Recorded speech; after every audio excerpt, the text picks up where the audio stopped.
Hello students, প্রতিদিনের মতো আজকে আবার আমি একটি নতুন ভিডিও নিয়ে হাজির হয়েছি। আজকে আলোচনা করব ফিফথ সেমিস্টার জিই হিস্ট্রির সিলেবাস। ফিফথ সেমিস্টার জিই হিস্ট্রির সিলেবাস নিয়ে আজকে আলোচনা করব।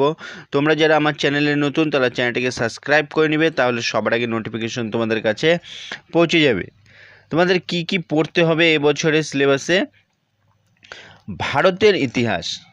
ভারতের ইতিহাসের মধ্যে যে অংশটুকুন পড়তে হবে প্রাগ ঐতিহাসিক সময় থেকে 1206 খ্রিস্টাব্দ পর্যন্ত, এইটুকুনও তোমাদের পড়তে হবে। এখানে কি কি আছে? 1 নম্বরে রয়েছে প্রারম্ভিক এবং প্রারম্ভিক মধ্যযুগীয় ভারতের উৎস, সাহিত্য এবং প্রত্নতাত্ত্বিক। 2 নম্বরে রয়েছে প্রাক ঐতিহাসিক ভারত। এখানে কি কি আছে? প্যালিওলিথিক, মেসোলিথিক, লিওলিথিক এবং চ্যালকোলিথিক যুগ। সভ্যতা, হরপ্পা সভ্যতা আছে। হরপ্পা সভ্যতার উৎপত্তি, নগর পরিকল্পনা, বাণিজ্য, নৈপুণ্য, ধর্ম, হরপ্পা সভ্যতার পতন, উত্তরাধিকার, এই বিষয়গুলো পড়তে হবে। তারপর রয়েছে বৈদিক সভ্যতা। বৈদিক সভ্যতা থেকে কী কী পড়তে হবে? বৈদিক সভ্যতার জন্মভূমি নিয়ে বিতর্ক।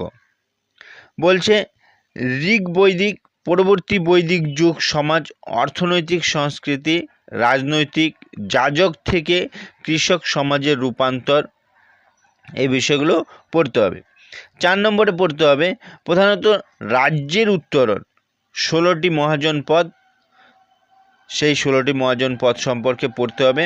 এবং পড়তে হবে অরাজনৈতিক রাষ্ট্র, একটি সমাজতান্ত্রিক শক্তি হিসাবে মগধের উত্থান, দ্বিতীয় নগরায়ণ।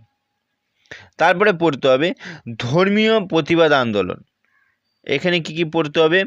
জৈন ধর্ম, বৌদ্ধ ধর্ম, আজীবিক ঐতিহাসিক পটভূমি, বৌদ্ধ ও তার নীতি, বৌদ্ধ ধর্মের সামাজিক ভিত্তি, প্রাকৃতিক, জৈন ধর্মের সাথে বৌদ্ধ ধর্মের তুলনা। তারপরে পড়তে হবে মৌর্য, চন্দ্রগুপ্ত মৌর্য থেকে অশোক পর্যন্ত পড়তে হবে। মৌর্য প্রশাসনের উপর বিশেষ করে জোর দিয়ে রাজনৈতিক ওভারভিউ, অশোকের ধর্ম, মৌর্য সাম্রাজ্যের পতনের কারণ, এই বিষয়গুলো পড়তে হবে। তারপরে পড়তে হবে মৌর্য পরবর্তী পর্যায়, সাতবাহন যুগ, উত্তর ভারতের রাজনৈতিক ব্যবস্থা, বিদেশি হস্তক্ষেপ, শাসক, পল্লব কুষাণ রাজনীতি, ধর্ম, সংস্কৃতি, অর্থনৈতিক, ইন্দ্র রোমান বাণিজ্য, এগুলো পড়তে হবে। তারপরে পড়তে হবে গুপ্ত যুগের সম্প্রসারণবাদী নীতি, প্রশাসন, অর্থনৈতিক, সমাজ, ধর্ম, সংস্কৃতি, গুপ্ত সাম্রাজ্যের পতন পড়তে হবে। তারপর যেটা পড়তে হবে পাল ও সেন অধীনে বাংলা, পাল যুগের উত্থান, রাজকূট ও গুজর প্রতিহার সম্পর্ক, সেনদের উত্থান ও পতন, অন্যান্য স্থানীয় শাসকদের একটি বিবরণী পড়তে হবে। এখানে কি কি পড়তে হবে?